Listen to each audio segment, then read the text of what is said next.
Hello, I'm looking at section 10.3, objective 3. Here are some conditions for a radical to be simplified. The first one is the one we're going to cover today in this particular videotape. These we'll cover in the next section, and this one I'll cover in a different videotape. This is objective 4. Okay, so this first one says the radical can have no factor raised to a greater power than the index, greater than or equal to the index. So what that means, and that has to do with the examples below here, is you cannot have a perfect square inside a square root. Okay, so I just did a couple examples on this page. Again, you can look on Canvas for all the answers, and if there's any particular questions you have, you can ask during the conference during the regular class period.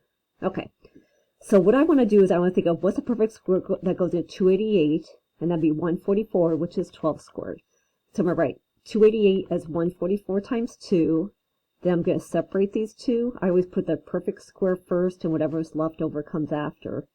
And then the square root of 144 is 12. So my answer is 12 square root of 2. Okay, let's look at this next one. 28 is 4 times 7, where 4 is a perfect square. Again, the negative is on the outside. The square root of 4 is 2. And then again, the 7 stays inside there. Okay, so those are the first two examples. Now I'm going to move down to this one here. I just picked a couple of these to do. This is a cube root.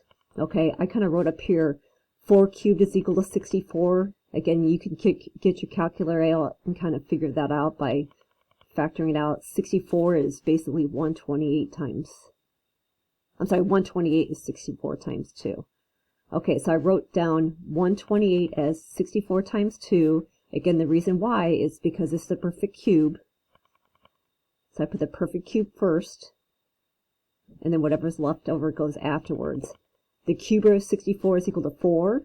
That goes by what's up here, and this stays inside the radical. Okay, let me do one more. This one here. Okay, the fourth root of 32, 8 to the fifth, be the 7th.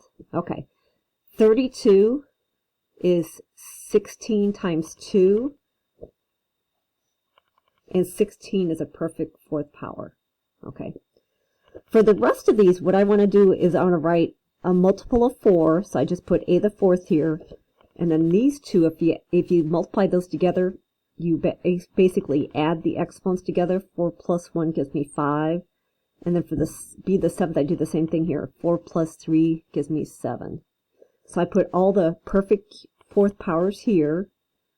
So with the constant, you kind of think of what to the fourth power. With the other ones, you look for an exponent that's a multiple of 4. And then whatever's left over goes right here. So these are all our perfect fourth powers. Then I separate these two. The fourth power of the negatives on the outside, first of all. The fourth power, oops, I have a mistake there. Just notice that. The fourth root of 16 is 2. The fourth root of a the fourth is a, and the fourth root of b the fourth is b. And this is what's left inside there. Okay, so that's objective 3 from 10.3. Again, if you have further questions, please ask in the conference during the class period. Or you can post a question in the question board.